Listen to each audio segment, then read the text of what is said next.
శృతి మించిలా నన్ను మై మరపించకలా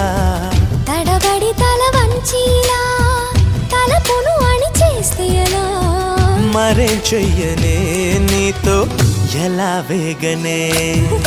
నన్ను దాటి వెళ్ళలేవు నిన్ను నువ్వు దాచలేవు ఏమి చెయ్యనయ్యో రామా ఉన్న మాట చెప్ప నీవు ఊరుకుంటే ఒప్పుకోవు ఇంకెలాగే సత్యభామా